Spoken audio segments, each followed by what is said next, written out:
ತಂದಾನೇ ನನಿತಾನ.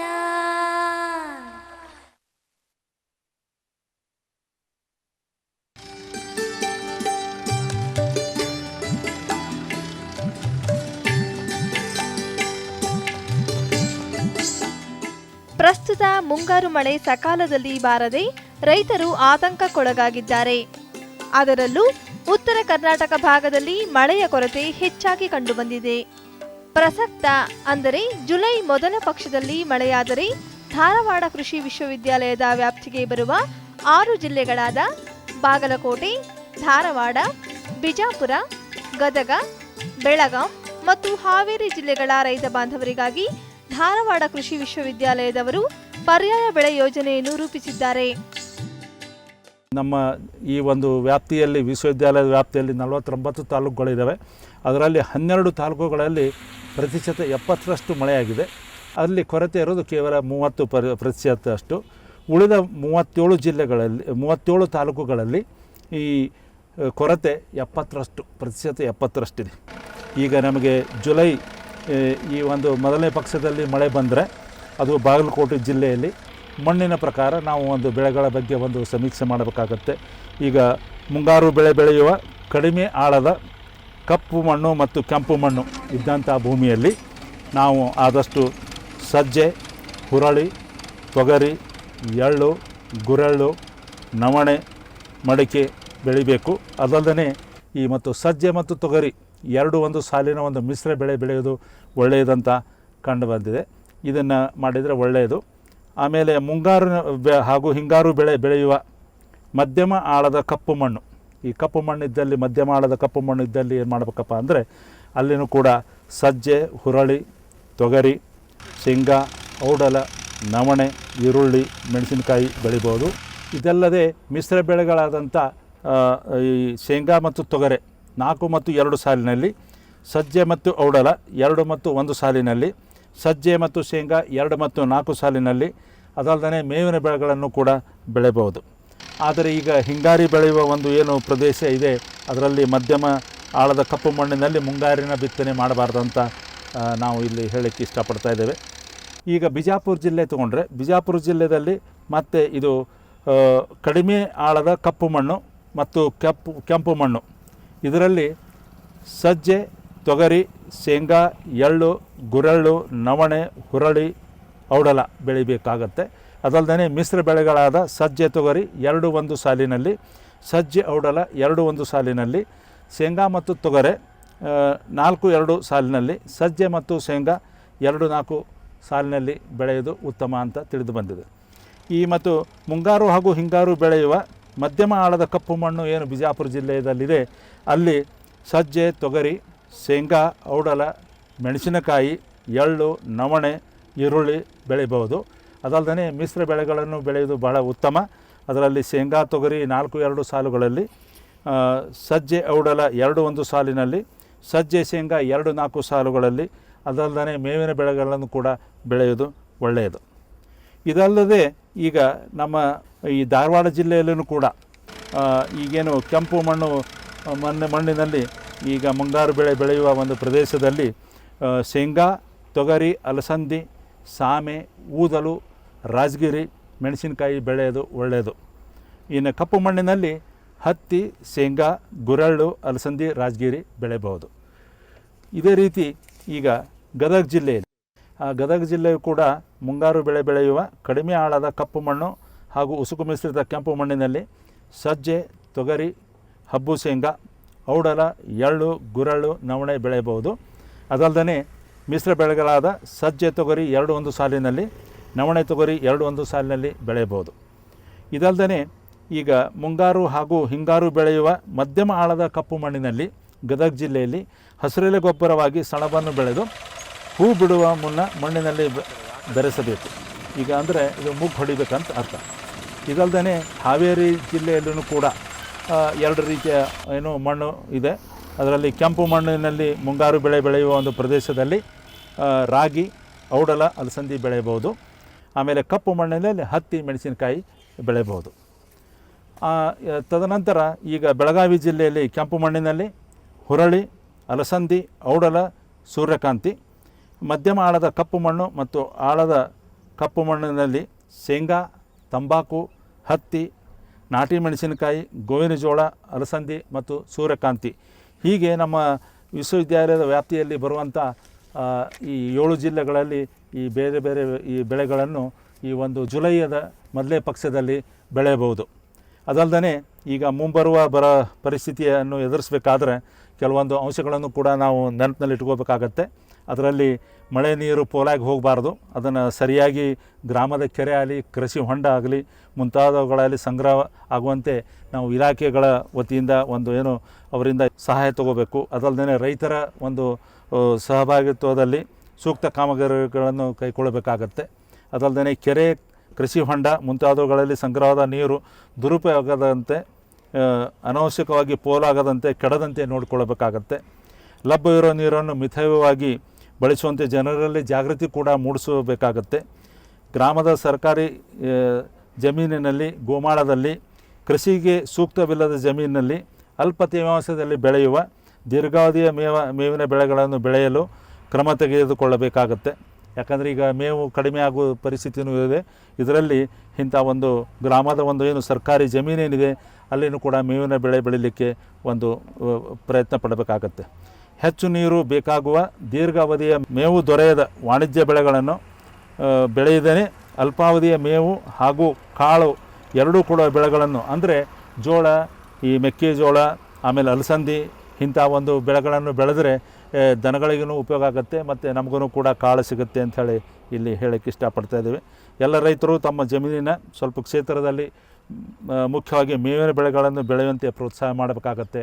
ಯಾಕಂದರೆ ಮುಂಬರುವ ದಿನಗಳಲ್ಲಿ ಹೇಗಾಗುತ್ತೆ ಗೊತ್ತಿಲ್ಲ. ಅದಕ್ಕೆ ಅದನ್ನು ತಿಳ್ಕೊಳ್ಳೋ ಸಲುವಾಗಿ ಮತ್ತು ಈಗ ನಮ್ಮ ದನಕರುಗಳ ಮೇಲೆ ಏನು ಒಂದು ಹೆಚ್ಚಿನ ಒಂದು ಒತ್ತಡ ಇರೋದರಿಂದ ದನಕರುಗಳಿಗೆ ಮೇವು ದೊರಕಿಸಲಿಕ್ಕೆ ಈ ಮೇವಿನ ಬೆಳೆಗಳ ಬಗ್ಗೆ ಒಂದು ಹೆಚ್ಚಿನ ಇದನ್ನು ಮಾಡೋಕ್ಕಾಗತ್ತೆ. ಅದಲ್ಲದೆ ಸುಧಾರಿಸಿದ ತಂತ್ರಜ್ಞಾನಗಳಿದ್ದಾವೆ, ಅವನ್ನು ಕೂಡ ನಾವು ಉಪಯೋಗ ಮಾಡಬೇಕು.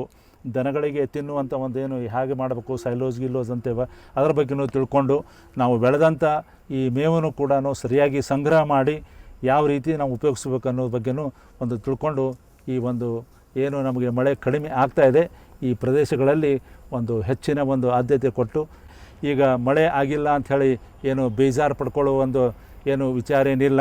ಈಗಾಗಲೇ ನಾವು ಅದರ ಸಲುವಾಗಿ ಮಳೆ ಬರದೇ ಇದ್ದರೂ ಈಗ ಜುಲೈ ಮೊದಲನೇ ಪಕ್ಷದಲ್ಲಿ ಮಳೆ ಬಂದಾಗ ಯಾವ್ಯಾವ ಬೆಳೆಗಳು ಬೆಳಿಬೇಕನ್ನೋ ಬಗ್ಗೆ ಆಗಲೇ ನಿಮಗೆ ಸಲಹೆ ಕೊಟ್ಟಿದ್ದೇವೆ. ಈ ಸಲಹೆಗಳನ್ನು ಉಪಯೋಗಿಸಿ ನೀವು ಸರಿಯಾದ ಒಂದು ಬೆಳೆಯನ್ನು ಆಯ್ದುಕೊಂಡು ನೀವು ಬೆಳೆದರೆ ಒಂದು ಒಳ್ಳೆಯ ಬೆಳೆ ತೆಗಿಲಿಕ್ಕೆ ಸಾಧ್ಯ ಇದೆ. ಅದಕ್ಕೆ ನಾವು ಮತ್ತೆ ಮುಂದೆ ಏನಾದರೂ ಒಂದು ಇಂಥ ಒಂದು ಇದರಲ್ಲಿ ಮಳೆ ಚೆನ್ನಾಗಿ ಬಂದಾಗ ನಾವು ಯಾವ ರೀತಿ ನಿಮಗೆ ಬೇಸಾಯ ಮಾಡಬೇಕು, ಯಾವ ರೀತಿಯ ತೊಂದರೆಗಳು ಬಂದ್ರೂ ಈಗ ಹುಳನೇ ಇರಲಿ, ರೋಗನೇ ಇರಲಿ, ಅದರ ಬಗ್ಗೆ ನೀವು ವಿಚಾರಗಳನ್ನು ನಮಗೆ ತಿಳಿಸಿದರೆ ಅದರ ಬಗ್ಗೆ ತಮಗೆ ಎಲ್ಲ ಒಂದು ವಿಷಯವನ್ನು ತಿಳಿಸಿ ನಿಮಗೆ ಹೆಚ್ಚಿನ ಒಂದು ಬೆಳೆ ಬೆಳೀಲಿಕ್ಕೆ ಸಹಾಯ ಮಾಡಲಿಕ್ಕೆ ನಾವು ನಿಮ್ಮ ಮುಂದೆ ಬರ್ತೇವೆ. ರೈತ ಬಾಂಧವರೇ, ಈ ಬೆಳೆ ಪದ್ಧತಿಗಳ ಬಗ್ಗೆ ಹೆಚ್ಚಿನ ಮಾಹಿತಿಗಾಗಿ ಧಾರವಾಡ ಕೃಷಿ ವಿಶ್ವವಿದ್ಯಾಲಯದ ಸಂಶೋಧನಾ ಮತ್ತು ವಿಸ್ತರಣಾ ನಿರ್ದೇಶನಾಲಯವನ್ನು ಸಂಪರ್ಕಿಸಬಹುದು.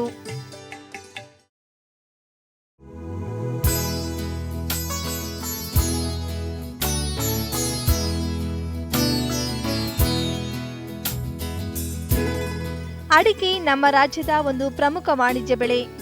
ಕೃಷಿಕರಿಗೆ ಉತ್ತಮ ಆದಾಯ ತಂದುಕೊಡುವ ಅಡಿಕೆಯು ಒಂದು ಲಾಭದಾಯಕ ಬೆಳೆಯಾಗಿದೆ. ಸಾಮಾನ್ಯವಾಗಿ ಮಲೆನಾಡು ಹಾಗೂ ಕರಾವಳಿಯಂತಹ ಹೆಚ್ಚು ಮಳೆ ಬೀಳುವ ಪ್ರದೇಶಗಳಲ್ಲಿ ಅಡಿಕೆಯನ್ನು ಹೆಚ್ಚಾಗಿ ಬೆಳೆಯಲಾಗುತ್ತಿದೆ. ಅಧಿಕ ಮಳೆ ಬೀಳುವ ಇಂತಹ ಕಡೆಗಳಲ್ಲಿ ತೇವಾಂಶ ಅಧಿಕವಾಗಿದ್ದು ರೋಗಗಳ ಬಾಧೆ ಹೆಚ್ಚಾಗಿ ಕಂಡುಬರುತ್ತದೆ. ತೇವಾಂಶ ಹೆಚ್ಚಿರುವಾಗ ಕಂಡುಬರುವ ರೋಗಗಳಲ್ಲಿ ಕೊಳೆ ರೋಗವು ಒಂದು. ಈ ಅಡಿಕೆ ಕೊಳೆ ರೋಗ ಈ ಮಲೆನಾಡು ಮತ್ತು ಕರಾವಳಿ ಪ್ರದೇಶ ರೈತರಿಗೆ ಒಂದು ಶಾಪವಾಗಿ ಪರಿಣಮಿಸಿದೆ. ಕಳೆದ ವರ್ಷ ಸತತವಾಗಿ 72 ದಿವಸಗಳ ಕಾಲ ಅಂದರೆ ಜೂನ್ ತಿಂಗಳಿಂದ ಆಗಸ್ಟ್ ಮಧ್ಯಭಾಗದವರೆಗೂ ಸುರಿದ ಸತತವಾಗಿ ಬಂದಂಥ ಮಳೆಯಿಂದ ಈ ಕೊಳೆ ಶಾಪವಾಗಿ ಪರಿಣಮಿಸಿ ಶೇಕಡ 50ರಿಂದ 60ರಷ್ಟು ನಷ್ಟವನ್ನು ಈ ಒಂದು ಕೊಳೆ ರೋಗದಿಂದ ರೈತರು ಅನುಭವಿಸಿದ್ದಾರೆ. ಹಾಗಾಗಿ ಅನೇಕ ಸಂದರ್ಭಗಳಲ್ಲಿ ಈ ಮುಂದುವರಿದ ಈ ಕೊಳೆ, ಈ ಒಂದು ತೀರಿಕೊಳೆ ಮತ್ತು ಸುಳಿಕೊಳೆ ಬಂದು ಅಂದರೆ ಸೆಪ್ಟೆಂಬರ್ ಅಕ್ಟೋಬರ್ ನಂತರ ಈ ಮರಗಳನ್ನು ನಾಶ ಮಾಡಿದ್ದನ್ನು ನಾವು ಈ ಮಲೆನಾಡು ಮತ್ತು ಕರಾವಳಿ ಭಾಗದಲ್ಲಿ ನಾವು ನೋಡಿದ್ದೇವೆ. ಹಾಗಾಗಿ ಈ ಕೊಳೆ ರೋಗದ ನಿರ್ವಹಣೆ ಬಗ್ಗೆ ಮುಂಜಾಗ್ರತಾ ಕ್ರಮವಾಗಿ ಈ ವರ್ಷ ಯಾವ ಪದ್ಧತಿಗಳನ್ನು ಅಳವಡಿಸಿ ಸಮಗ್ರ ನಿರ್ವಹಣೆ ಕ್ರಮಗಳನ್ನು ಮಾಡಬೇಕಂತೇಳಿ ಈ ಸಂದರ್ಭದಲ್ಲಿ ಹೇಳಲಿಕ್ಕೆ ಇಚ್ಛೆಪಡ್ತೇನೆ. ಅಂದರೆ ಈ ಕೊಳೆ ಬರಲಿಕ್ಕೆ ಒಂದು ಶಿಲೀಂಧ್ರ ಕಾರಣ. ಮಳೆ ಪ್ರಾರಂಭವಾದ ಅಂದರೆ ಜೂನ್ ತಿಂಗಳಲ್ಲಿ ಮಳೆ ಪ್ರಾರಂಭವಾದ ಒಂದು 10-15 ದಿವಸಗಳ ನಂತರ ಈ ಕೊಳೆ ರೋಗ ಗೊಂಚಲುಗಳ ಎಳೆಗಾಯಗಳ ಮೇಲೆ ಅದು ಬೆಳೆದು ಅಂದರೆ ಶಿಲೀಂಧ್ರ ರೂಪದಲ್ಲಿ ಬೆಳೆದು ಆ ಹಸಿರು ಭಾಗವನ್ನು ನಾಶಪಡಿಸಿ ಕಾಯಿಗಳ ತೊಟ್ಟುಗಳನ್ನು ಕೊಳೆಸಿ ಉದುರ ಹಾಗೆ ಮಾಡುತ್ತೆ. ಸಾಮಾನ್ಯವಾಗಿ ಜೂನ್ ತಿಂಗಳಲ್ಲಿ ಎಳೆಗಾಯಿ ಉದುರೋಕ್ಕೆ ಪ್ರಾರಂಭ ಆಗುತ್ತೆ. ಜೂನ್ 15ರ ನಂತರ ಮುಂದುವರಿದು ಜುಲೈವರೆಗೂ ಈ ಒಂದು ಎಳೆಗಾಯಿ ಉದುರೋ ಸಂದರ್ಭ ಇರುತ್ತೆ. ನಂತರ ಆಗಸ್ಟ್ ಮತ್ತು ಸೆಪ್ಟೆಂಬರ್ ತಿಂಗಳಲ್ಲಿ ಬಲಿತ ಕಾಯಿಗಳು ಸಹ ಉದುರೋ ಹಾಗೆ ಮಾಡುತ್ತೆ. ಆ ಉದುರುವಾಗ ಆ ಒಂದು ಕಾಯಿಗಳ ತುಂಬ ನೀರು ತುಂಬಿ ಅವು ನೀರುಗೊಳೆ ರೂಪದಲ್ಲಿ ನಾವು ಈ ಕೊಳೆಯನ್ನು ನೋಡ್ತೇವೆ. ನಂತರ ಸೆಪ್ಟೆಂಬರ್ ಅಕ್ಟೋಬರ್ ತಿಂಗಳುಗಳಲ್ಲಿ ಬೂದುಗಳ ರೂಪದಲ್ಲಿ ಅಂದರೆ ಆ ಗೊಂಚಲುಗಳ ಮೇಲೆ ಈ ಕಾಯಿಗಳು ಉಳಿದು ಬಲಿತಾಗಿಯೂ ಅವು ಕಂದು ರೂಪ ತಾಳಿ ಹಾಗೆ ಆ ಒಂದು ಗೊಂಚಲುಗಳಲ್ಲಿ ಉಳ್ಕೊಂಡಿರ್ತವೆ. ಅದು ಬೂದು ಬಣ್ಣದ ರೂಪದಲ್ಲೂ ಸಹ ಇರಬಹುದು.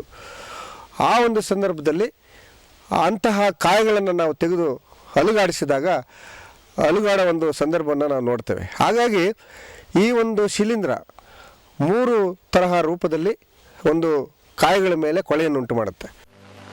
ಶಿಲೀಂಧ್ರದಿಂದ ಹರಡುವ ಈ ಕೊಳೆ ರೋಗದ ನಿರ್ವಹಣೆಗೆ ತೋಟದಲ್ಲಿ ಸ್ವಚ್ಛತೆಯನ್ನು ಕಾಯ್ದುಕೊಂಡು ಮಿಶ್ರ ಬೆಳೆಗಳಿದ್ದ ಪಕ್ಷದಲ್ಲಿ ರೆಂಬೆಗಳನ್ನು ಕತ್ತರಿಸಿ ಗಾಳಿಯಾಡುವಂತೆ ವ್ಯವಸ್ಥೆ ಮಾಡಿದಾಗ ರೋಗ ಹರಡುವ ಸಾಧ್ಯತೆಗಳನ್ನು ತಡೆಗಟ್ಟಬಹುದಾಗಿದೆ ಎನ್ನುತ್ತಾರೆ ತಜ್ಞರು. ಸಾಮಾನ್ಯವಾಗಿ ಈ ಬುಡಭಾಗದಲ್ಲಿ ಕೊಳೆಯಿಂದ ಉದುರಿದಂಥ ಕಾಯಿಗಳನ್ನು ಆರಿಸಿ ಸುಡುವಂಥದ್ದನ್ನು ತಾವು ಮಾಡಬೇಕಾಗುತ್ತೆ.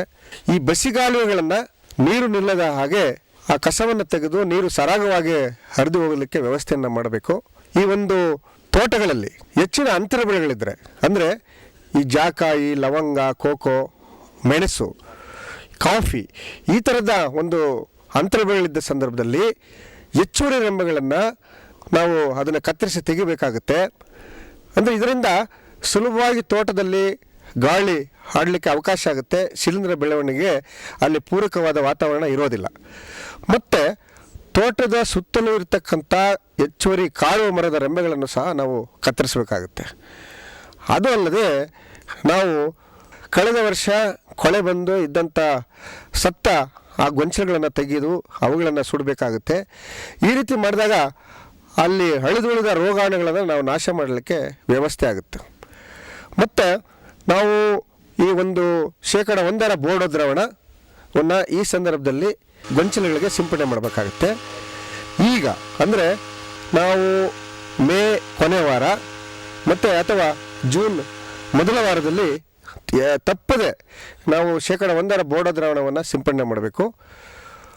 ಮುಂದುವರೆದಲ್ಲಿ 30 ಅಥವಾ 45 ದಿವಸಗಳ ಅಂತರದಲ್ಲಿ ಮತ್ತೊಂದು ಬಾರಿ ಅಂದರೆ ಜುಲೈ ಮಧ್ಯಭಾಗದಲ್ಲಿ ಒಂದು ಸಿಂಪಡಣೆಯನ್ನು ನಾವು ಈ ಅಂದರೆ ಎಲ್ಲ ಗೊಂಚಲುಗಳು ನೆನೆಯುವ ರೂಪದಲ್ಲಿ ನಾವು ಸಿಂಪಡಣೆ ಮಾಡಬೇಕು.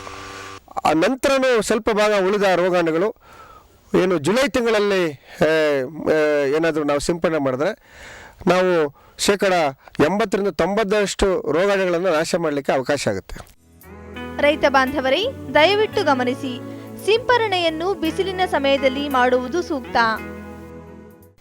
ಮತ್ತು ಏನಾದರೂ ಮಳೆಗಾಲ ಮುಂದುವರೆದ ಒಂದು ಸಂದರ್ಭದಲ್ಲಿ ಸೆಪ್ಟೆಂಬರ್ ತಿಂಗಳಲ್ಲಿ ನಾವು ಸಿಂಪಡಣೆ ಮಾಡಲಿಕ್ಕೆ ವ್ಯವಸ್ಥೆಯನ್ನು ಮಾಡ್ಕೊಳ್ಬೇಕಾಗತ್ತೆ. ಅಂದರೆ ಏನು ಜೂನ್ ತಿಂಗಳಿಂದ ಸೆಪ್ಟೆಂಬರ್ ತಿಂಗಳವರೆಗೂ ಅಥವಾ ಅಕ್ಟೋಬರ್ ತಿಂಗಳವರೆಗೂ ಕಣಿವೆ ಭಾಗಗಳಲ್ಲಾದರೆ 3 ಸಿಂಪಡಣೆಯನ್ನು, ಇಳಿಜಾರು ಭಾಗಗಳಲ್ಲಿ ತೋಟ ಇದ್ದರೆ 2 ಸಿಂಪಡಣೆಯನ್ನು, ಮಲೆನಾಡು ಭಾಗದಲ್ಲೇ ಏನಾದರೂ ಮೈದಾನ ಪ್ರದೇಶದಲ್ಲಿದ್ದರೆ 1 ಸಿಂಪಡಣೆ ಸಾಕಾಗುತ್ತೆ. ಯಾಕಂದರೆ ನಾವು ಮಲೆನಾಡು ಭಾಗದಲ್ಲಿ 3 ವಿಧದಲ್ಲಿ ತೋಟಗಳನ್ನು ನೋಡ್ಬೋದು. ಅಂದರೆ ಕಣಿವೆ ಭಾಗದಲ್ಲಿರ್ತಕ್ಕಂಥ ತೋಟಗಳು, ಇಳಿಜಾರು ಪ್ರದೇಶದಲ್ಲಿರ್ತಕ್ಕಂಥ ತೋಟಗಳು ಮತ್ತು ಮಲೆನಾಡಲ್ಲೇ ಮೈದಾನ ಪ್ರದೇಶದಲ್ಲಿರ್ತಕ್ಕಂಥ ತೋಟಗಳು.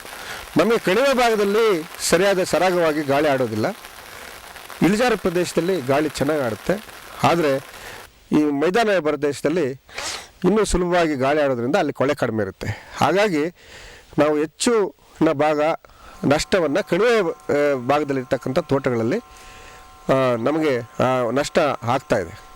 ಅದಕ್ಕೋಸ್ಕರ ಈ 3 ಸಿಂಪರಣೆಯನ್ನು ನಾವು ತಪ್ಪದೆ ಒಂದು ಪ್ರದೇಶಕ್ಕೆ ಅನುಗುಣವಾಗಿ ನಾವು ಮಾಡಬೇಕಾಗತ್ತೆ. ಹಾಗಾಗಿ ಅದು ಅಲ್ಲದೆ ಈ ಎಳೆಗಾಯಿ ಉದುರತಕ್ಕಂಥ ಸಂದರ್ಭ ಇದ್ದಾಗ ಅದರಲ್ಲಿ ಕೊಳೆ ಇರೋದರಿಂದ ಯಾವುದೇ ಕಾರಣಕ್ಕೂ ಉದುರಿದ ಸಂದರ್ಭದಲ್ಲಿ ಆ ಬುಡಭಾಗದಲ್ಲಿ ಕಾಯಿಗಳನ್ನು ಬಿಡಬಾರ್ದು. ಸೊ ಇದನ್ನು ಆರಿಸಿ ಅದನ್ನು ತೆಗೆದು ಅದನ್ನು ಮಣ್ಣಲ್ಲಿ ಹಾಕೋದು ಆ ವ್ಯವಸ್ಥೆಯನ್ನು ಮಾಡಬೇಕು. ಸಿಂಪಡಣೆ ಮಾಡುವಾಗ ಒಂದು ತಟಸ್ಥಗೊಳಿಸಿದ ಬೋರ್ಡ ದ್ರಾವಣವನ್ನೇ ತಾವು ಸಿಂಪಡಣೆ ಮಾಡಿದ್ರೆ ಈ ಸಮಸ್ಯೆಯನ್ನು ಬಗೆಹರಿಸಲಿಕ್ಕೆ ಅವಕಾಶ ಆಗುತ್ತೆ. ಸಿಂಪಡಣೆ ಮಾಡೋ ಸಂದರ್ಭದಲ್ಲಿ ನಮಗೆ ಸತತ 4-5 ಗಂಟೆಗಳ ಕಾಲ ಬಿಡುವಿರಬೇಕು. ಮಳೆ ಸ್ವಲ್ಪ ಬಿಸಿಲಿದ್ದ ಒಂದು ಸಂದರ್ಭದಲ್ಲಿ ಆ ರೋಗಾಣುಗಳನ್ನು ಸರಿಯಾದ ಒಂದು ಪ್ರಮಾಣದಲ್ಲಿ ನಾಶ ಮಾಡಲಿಕ್ಕೆ ಅವಕಾಶ ಆಗುತ್ತೆ. ತಜ್ಞರು ತಿಳಿಸಿದಂತೆ ಕಾಲಕಾಲಕ್ಕೆ ಬೋರ್ಡೋ ದ್ರಾವಣವನ್ನು ಸಿಂಪಡಿಸಿದಾಗ ಅಡಿಕೆಯಲ್ಲಿನ ಕೊಳೆ ರೋಗವನ್ನು ಸಂಪೂರ್ಣವಾಗಿ ನಿಯಂತ್ರಣ ಮಾಡಬಹುದು.